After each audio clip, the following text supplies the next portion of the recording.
General Manager of Hankton Pacific Limited, Mr. Jitendra Mohan. I'll now invite him on stage. Mr. Mohan.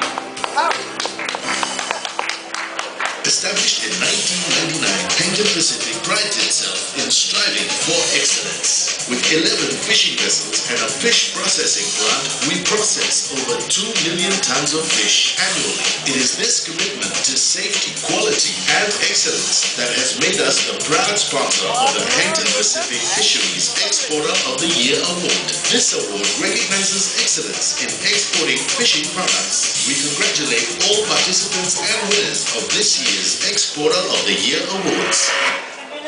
With a niche focus to exporting quality, value-added fisheries products, this exporter continues to grow its export earnings by establishing new markets and securing new buyers.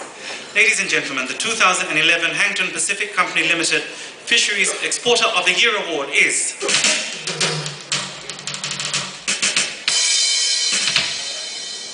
Tuna Pacific Company Limited.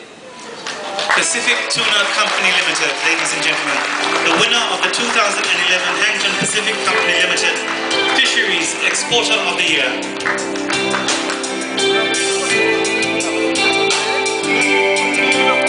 It's estimated that more than 60% of the world's catch in fish is from the Pacific Ocean. Fiji and its EEZ contributes to this staggering figure. Companies such as Pacific Tuna Company move the nation's commitment toward the export of fisheries to the rest of the world. Tonight we honor them for their excellence in this regard. Ladies and gentlemen, Pacific Tuna Company.